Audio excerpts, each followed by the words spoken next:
નમસ્કાર મિત્રો, મારી યુટ્યુબ ચેનલમાં તમારું હાર્દિક સ્વાગત છે। આજે આપણે વાત કરવાના છીએ જૂનાગઢનો બહારવટીયો અલ્લાદાદ સાથેની ઘટના।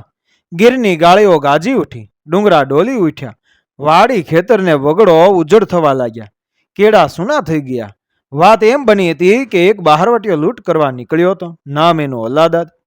અલ્લાદાદ એકલો, કોઈ સાથી નહીં, કોઈ ભાઈબંધ નહીં, બે નાળવાળી બંદૂક એની સાથી, એ સિવાય એકલો। અલ્લાદાદ જુનાગઢના રાજ સામે પડ્યો, જુનાગઢના રાજ સામે બહારવટે ચડ્યો। અલ્લાદાદ ગામડા લૂંટે, લોકોની માલ મિલકત પડાવે, ઘરેણા રોકડા રૂપિયા જે કઈ કિંમતી માલ હોય તે બંદૂક બતાવીને પડાવી જાય। થોડા વખતમાં તો અલ્લાદાદની આણ ફરવા માંડી। અલ્લાદાદનું નામ સાંભળતા સૌ ફફડી ઉઠે। સમી સાંજમાં ગામડાની દુકાનો બંધ થઈ જાય, ઘરના બારણા બંધ કરી સૌ ઘરમાં પુરાઈ જાય એવી એની બીક લાગવા માંડેલી। દિવસ ઉગે ને લોકોની ફરિયાદ આવે। લોકોની ફરિયાદ સાંભળીને જુનાગઢનો નવાબ મોહમ્મદ ખાનજી મૂંઝાણો। પોતાના રાજના ગામડા લૂંટાતા એની ચિંતા વધી। લોકોને રક્ષણ આપવા તેણે તાલુકાના પોલીસ અમલદારો ઉપર હુકમ છોડવા માંડ્યા। હુકમમાં તે જણાવે કે અલ્લાદાદને પકડીને જેલમાં પૂરી દો, જ્યાં હોય ત્યાંથી પકડી લ્યો, પણ લોકોને રક્ષણ આપો। રૈયતની રાડ મારાથી સંભળાતી નથી। પણ બાળ દોસ્તો, અલ્લાદાદ સામે જવાની કોઈની હિંમત નથી। અલ્લાદાદ એટલે નિશાનબાજ, એનું નિશાન કદી ખાલી જાય નહીં। ઉડતા પંખી ઉપર ગોળી છોડે તો પંખી ટપ દઈને જમીન ઉપર પડે। આવો ઉડતા પંખી પાડે એવો એ અલ્લાદાદ। અલ્લાદાદ સામે જવું એટલે મોતની સામે જવા બરાબર। આ વાત નવાબના પોલીસ અમલદારો બરાબર જાણતા હતા, એટલે કોઈની હિંમત ચાલે નહીં। એક રાતની વાત છે। જુનાગઢ રાજ્યનું એક ગામ, ગામનું નામ માળિયા। માળિયા ઉપર રાત પડી ગઈ। રાત પડી એટલે એ સૌ ઊંઘવાની તૈયારીમાં પડ્યા। ત્યાં તો ધડીમ ધડીમ બંદૂકોના ભડાકા થયા। ભડાકા સાંભળી સૌ ભયથી ધ્રુજી ઉઠ્યા। સૌના મનમાં બીક પેસી ગઈ। સૌને થઈ ગયું કે આ તો અલ્લાદાદ આવ્યું। ત્યારે અલ્લાદાદે પૈસાદાર ઘરનાને એ બંદૂક બતાવીને બારણા ઉઘડાવ્યા, તિજોરીઓ ખોલાવીને લૂંટ ચલાવી। કોઈ સામું થયું નહીં, કોઈથી કંઈ સામું બોલાયું નહીં। મોતની બીકે માળિયાના માણસોએ ટપોટપ બધું હાજર કરી દીધું। લૂંટ ચલાવીને અલ્લાદાદ નિરાતે ચાલ્યો ગયો। એને કોઈનો ડર નહીં, એને કોઈની બીક નહીં। સવાર થયું, માળિયાના માણસો ભેગા થયા। હવે શું કરવું? બધાએ વિચાર કર્યો। જુનાગઢ જઈને જાણ કરી, પણ એ પહેલા ખબર પહોંચ્યા જુનાગઢના પોલીસ વડાની કચેરીમાં। ખબર સાંભળી જુનાગઢનો પોલીસ વડો ચોંકી ઉઠ્યો। ખબર મળતા જ પોતે જ સામે ચાલીને માળિયા પહોંચ્યા। માળિયા પહોંચતા જ માળિયાના માણસો છેલભાઈને વીંટળાય વળ્યા ને પોતાની કરુણ કથની કહેવા માંડ્યા। અમારે હવે માળિયા મૂકીને બીજા ગામમાં રહેવા જવું પડશે। છેલભાઈ કહે, ધીરજ રાખો, તમને લૂંટનારને હું જીવતો પકડીશ, કાં હું ગોળીથી ઠાર કરીશ। માળિયાનો મોવડી બોલ્યો, સાહેબ, હવે માળિયામાં અમારી સલામતી લાગતી નથી। એટલું બોલતા તો આગેવાન માણસ રડી પડ્યો। માણાની આંખના આંસુ જોઈ છેલભાઈના અંગમાં ક્રોધ વાપી ગયો। એણે ધીરજ આપતા કહ્યું, હું છેલશંકર રામકૃષ્ણ દવે તમને વચન આપું છું કે અલ્લાદાદને પકડીને કે મારીને જ હું જુનાગઢ જઈશ। જાઓ, હવે હું છું ને અલ્લાદાદ છે। છેલભાઈની વાત સાંભળી માળિયાના માણસો વિચારમાં પડી ગયા કે છેલભાઈ સાથે તો 4 માણસો છે, 5મા પોતે સાથે નથી, ફોજ કે બીજા પોલીસો। 5 જણા અલ્લાદાદને કેમ પકડશે? એ વાતની નવાઈ લાગી, ચિંતા થઈ। એક જણે એ પૂછ્યું કે સાહેબ, તમે એકલા નથી, સાથે ફોજ કાળ જેવા અલ્લાદાદને કેમ પકડશો? છેલભાઈ કહે, શિયાળના ટોળા હોય, સિંહના નહીં। તમે ચિંતા છોડો। લોકો ચાલ્યા ગયા। છેલભાઈ વિચારમાં પડ્યા। અલ્લાદાદને પકડવા માટે ગોઠવણ કરવા માંડ્યા। ગામડા ભાંગીને અલ્લાદાદ ગીરના જંગલમાં ભરાઈ જાય। રાત પડે ત્યારે નીકળે। ગીરમાં તો અઘોર ઝાડીને ઝાંખરા, મોટી મોટી શિલાઓને પોલાણો, વહેતી નદીઓને વહેતા ઝરણા એવા છુપા ઠેકાણે અલ્લાદાદ છુપાઈ રહે। છેલભાઈ પોતાના 4 સાથીઓને સાથે લઈને ઘોડા પર ચડી કાળજાર બહારવટી અલ્લાદાદને શોધવા નીકળ્યા। ડુંગરાને જંગલ વટાવતા જાય છે। અલ્લાદાદની કઠિયારાઓને પૂછપરછ કરતા જાય છે ને તપાસ કરતા કરતા છેલભાઈ ગીરના અઘોર જંગલમાં ઊંડા ને ઊંડા ઉતરતા જાય છે. જંગલમાં તો સાબર ને હરણા, જંગલી બિલાડા અને લોંકડી, મોટા મોટા ફણીદર સર્પો ને પીછાવાળી શાહુડી, શિયાળ ને દાતરડી જેવા દાંતવાળા સુવર, સિંહ અને સિંહણો, આવા જંગલી પશુઓની પરવા કર્યા વગર છેલભાઈ તો હાથમાં બંદૂક તોડી એ અલ્લાદાદને શોધવા ચાલ્યા જ જાય છે.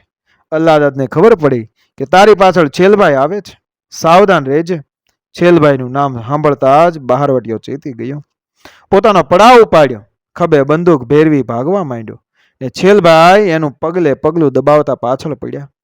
આમ છેલભાઈ ને અલ્લાદાદ વચ્ચે સંતા કોકડી જની જાણે રમત મંડાણી. ઘડીક અલ્લાદાદ વંકા ડુંગરની એ ઓથમાં તો ઘડીક છેલભાઈ, ઘડીક બહારવટો હિરણ નદીના વખંભર કોતરોમાં તો ઘડીક છેલભાઈ. આમ એકબીજાને હાથ તાળી દઈ રહ્યા છે. આમ કરતા કરતા રાત પડી ગઈ. બહારવટીયો સંતાઈ ગયો. છેલભાઈ પણ પોતાના સાથીઓ સાથે રાત પસાર કરવા એક વેખડમાં ભરાઈ ગયા. વારા ફરતી એક જણ ભરી બંદૂકે જાગે અને 3-4 જણા ઊંઘે. એમ કરતા કરતા સવે રાત પસાર કરી. દિવસ ઉગ્યો. ઉગમણા આભની અટારીએથી ઉગેલો સૂરજ ગીરના જંગલમાં ઝીણા ઝીણા કિરણો વેરવા માંડ્યો. પવન ઝાડવાની ડાળીઓ ઝુલાવી રહ્યો છે. છેલભાઈ પોતાના સાથીઓ સાથે ભેખડમાંથી બહાર નીકળ્યા અને ઘોડા ઉપર સવાર થઈને અલ્લાદાદને શોધવા નીકળી પડ્યા. જાડી ઝાંખરા વટાવતા ઘોડા આંકતા જાય છે. ત્યાં તો છેલભાઈની ચકોર નજરે બહારવટીયો એ અલ્લાદાદ ચડ્યો. પીલુડીનો એક ટોવાની આડો સંતાઈને અલ્લાદાદ નાસ્તો કરતો હતો. તે જ વખતે પ્રજાના પ્રાણ પ્યારા પોલીસ અમલદાર છેલભાઈએ પડકારો કર્યો, અલ્લાદાદ સાબદો થાજે. છેલભાઈના પહાડી ગળામાંથી ઉઠેલા પડકારે પહાડના પોલાણોએ સામા પડછંદા પડ્યા. સાંભળતા જ બુકાની બંધ કાળજાળ બહારવટિયા અલ્લાદાદે બેનાળી બંદૂક હાથમાં ઉપાડીને કટ કટ કરતા બંદૂકના બંને ઘોડા ચડાવી સામે થવા તૈયાર થઈ ગયું અને એક પથ્થરની આડશમાં ગોઠણભર થઈને છેલભાઈ સામે બંદૂકની નાળનું નિશાન નોંધ્યું. છેલભાઈ બંદૂકનો ખાલી ભડાકો કરી અને અલ્લાદાદને ફરીવાર લડાઈ માટે તૈયાર થવા ચેતવણી આપી અને બંદૂકના વડાકાથી ભેખડો ગરજી ઉઠી. વનના પંખીઓ પાંખો ફફડાવીને બીજા ઝાડ ઉપર ઉડી ગયા. મોરલાઓ ટહુકી ઉઠ્યા. કાળજાળ બહારવટિયાનું એ કાળજું થડકી ગયું. બાળ દોસ્તો, અત્યાર સુધી પોતાની બંદૂકને બળે અનેક લોકોને ડરાવતા એ અલ્લાદાદને આજ ડરવાનો વખત આવ્યો. એની સામે મોત આવીને ઊભું રહી ગયું. મોટો મરદ મુછાળો આજે છેલભાઈ સામે બકરી જેવો બનવા લાગ્યો. પણ તેને મનને મજબૂત કરી સામો પડકારો કર્યો, સાહેબ તમે થાજો ભાઈડા, હું અલ્લાદાદ, મારું નિશાન ખાલી નહીં જાય. છેલભાઈ કહે, હું તો ભાઈડો થઈને જ આવ્યો છું, છોડ તારી બંદૂકમાંથી ગોળી.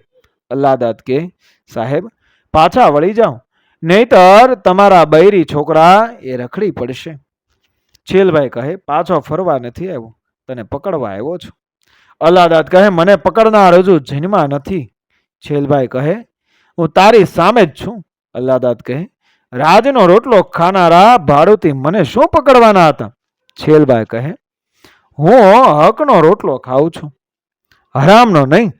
અલ્લાદાદ કહે, તો જુઓ આ મારી બંદૂકની ગોળી. એમ બોલીને અલ્લાદાદે સનન કરતી ગોળી છોડી.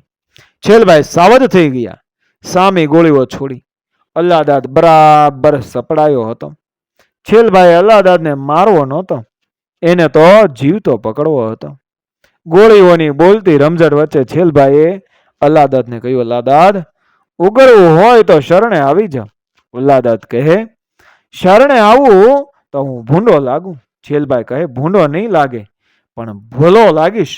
એટલું બોલતા ચાલાક છેલભાઈ ઘોડા ઉપરથી કૂદીને અલ્લાદાદની છાતી ઉપર બંદૂકની નાળ નોંધીને ઊભા રહી ગયા. એકાએક છેલભાઈને છાતી સામે ઉભેલા જોઈને અલ્લાદાદ ડરી ગયો. એ તો મોત સામે જોઈ રહ્યો. જરાય પણ ચૂકે ચાંક કરે તો છેલભાઈની આંગળે બંદૂકની ઠેસી ઉપર દબાઈને ગોળી છૂટે અને પોતે ઢળી પડે. એટલી વાર હતી. છેલભાઈ એક ત્રાળ દીધી કે જીવતું રહેવું હોય તો હથિયાર હેઠા મૂકી દે. અલ્લાદાદે બંદૂક નીચે મૂકી દીધી એટલે છેલભાઈએ હુકમ કર્યો, અલ્લાદાદને દોરડે બાંધો. પોલીસોએ અલ્લાદાદને દોરડે બાંધ્યો. અલ્લાદાદને પકડીને છેલભાઈ એ વેરાવળ આવ્યા. અલ્લાદાદને જોવા માણસોના ટોળે ટોળા ભેગા થયા. વાત પહોંચી આખા ગામમાં. માળિયાના માણસો રાજી રાજી થઈ ગયા. બીજા ગામડાના લોકો પણ ખૂબ ખુશ થઈ ગયા. સૌની ઉપરથી બીક એ જતી રહી. અલ્લાદાદને લઈને છેલભાઈની ટુકડી જુનાગઢ જવા એ રેલગાડીમાં બેઠી. છેલભાઈ પહેલા વર્ગના ડબ્બામાં બેઠા. 4 માણસો અલ્લાદાદને લઈને એ ત્રીજા વર્ગના ડબ્બામાં બેઠા. રેલ રસ્તો કાપતી જઈ રહી છે. એમાં છેલભાઈને એક વિચાર આવ્યો કે અલ્લાદાદ સાથે વાત કરવી જોઈએ. વેરાવળથી જુનાગઢ જતા રેલવેનું એક સ્ટેશન આવે, નામ એનું ગડુ. ગડુથી ચોરવાડ પણ જવાય. ગડુનું ટેસ્ટ આવ્યું એટલે છેલભાઈએ પોતાના માણસને હુકમ દીધો કે અલ્લાદાદને મારા ડબ્બામાં લઈ આવો. હુકમ થતાં જ માણસો દોરડે બાંધેલા અલ્લાદાદને એ છેલભાઈના ડબ્બામાં લઈ આવ્યા. છેલભાઈએ બીજો હુકમ દીધો, છોડી નાખો દોરડા. છેલભાઈનો માણો માધુ મરાઠો કહે, સાહેબ અલ્લાદાદ ભયંકર છે, એને છૂટો કરવામાં જોખમ છે. છેલભાઈ કહે, જોખમથી ડરે એ આ છેલ શંકર નહીં, મારો હુકમ છે. અલ્લાદાદના દોરડા છોડી નાખો. માધુએ છેલભાઈના હુકમનું પાલન કર્યું. અલ્લાદાદના દોરડા છૂટી ગયા. અલ્લાદાદ છૂટો થયો. કાળી ભમર દાઢી, વિકરાળ મોઢું, ડોક ઉપર લાંબા વાળ, વળ ચડાવેલી મૂછો, લાલઘુમ આંખો, બળવાન બાવડા, કદાવર કાયા, આવા છૂટા થયેલા બહારવટિયાને છેલભાઈએ કહ્યું, ભાઈ અલ્લાદાદ બેસ. છેલભાઈના બોલમાં પ્રેમ હતો. ગીરના જંગલમાં પણકારા કરનારો પોલીસ સમરદાર પોતાને પ્રેમથી બોલાવતો હતો. પોતાને બેસવાનું કહે છે એ વાતથી અલ્લાદાદને અચરજ થયું. અલ્લાદાદે આંખ ઊંચી કરી છેલભાઈ સામે જોયું. છેલભાઈની આંખમાં વેરને બદલે વહાલ હતું. અલ્લાદાદ છેલભાઈ પાસે બેઠો. છેલભાઈએ કહ્યું, અલ્લાદાદ, જુવાન માણસ થઈને જિંદગીને ખોટે માર્ગે વેડફી નાખીને કૂતરાને મોતે મરવામાં તને શું મજા છે? અલ્લાદાદ મૂંગું થઈ ગયો. છેલભાઈ આગળ બોલ્યા કે લૂંટપાટ કરવી એ તો પાપ છે. આવા પાપને રસ્તેથી પાછો વળી જા. અલ્લાદાદ કહે, જી સાહેબ. છેલભાઈ કહે, ભાઈ, બુરાઈનો બદલો બુરો હોય છે, ભલાઈનો બદલો ભલો હોય છે. ખુદા તો નેકી ટેકીને માર્ગે ચાલનારનો એ મદદગાર છે. અલ્લાદાદ કહે, સાહેબ ખરું કહ્યું, ખરું કહું? છેલભાઈ કહે ભાઈ, ખરાબ સોબતે ચડી ગયો હતો. છેલભાઈ કહે કે અપરાધની તોબા અલ્લાહ આગળ કરીશ તો માફ કરશે. અલ્લાદાદ કહે, સાહેબ માથાના વાળ જેટલા ગુના મેં કર્યા છે. છેલભાઈ કહે, ખરા દિલથી તોબા કરી દે, પછી જો ખુદા તારી પહેર કરે છે કે નહીં. અલ્લાદાદ છેલભાઈના પગમાં લેટી પડ્યો. પછી ઊભા થઈને પોતાના ગાલ ઉપર એ તમાચા મારતો મારતો એ તોબા તોબા તોબા બોલતા રડી પડ્યો. પસ્તાવો કરવા લાગ્યો. છેલભાઈની વાત એને ખરી લાગી. છેલભાઈ કહે, જા અલ્લાદાદ, તારો નવો જન્મ થયો, હવેથી નેકીનો માર્ગ છોડતો નહીં. અલ્લાદાદ કહે, સાહેબ હવે હળવો ફૂલ થઈ ગયો, પાપનું પોટલું છોડી નાખ્યું, મારું જીવ તો બગડ્યું હતું, હવે તો મોત સુધરી ગયું. રેલગાડી જુનાગઢના પાટા ઉપર દોડતી જતી હતી. અલ્લાદાદની આંખો પસ્તાવાના આંસુ પાડી રહી હતી. બાલ દોસ્તો, છેલભાઈ અલ્લાદાદને સારે રસ્તે વાળી અને માળિયા ગામે જમાદાર તરીકે નોકરીની નિમણૂક આપી. આમ અલ્લાદાદને એ દાનવમાંથી માનવ બનાવ્યો. મિત્રો, વિડીયો પસંદ આવ્યો મારી ચેનલ સબસ્ક્રાઈબ કરો, ફોલો કરો, શેર કરો. મળી આવી જ ઘટનાને પ્રેરણાદાયક વાર્તાઓ સાથે આગળના વિડીયોમાં. બન્યા રહેજો અમારી ચેનલ સાથે. જય શ્રી કૃષ્ણ, રાધે રાધે, જય મા ભવાની, જય માતાજી.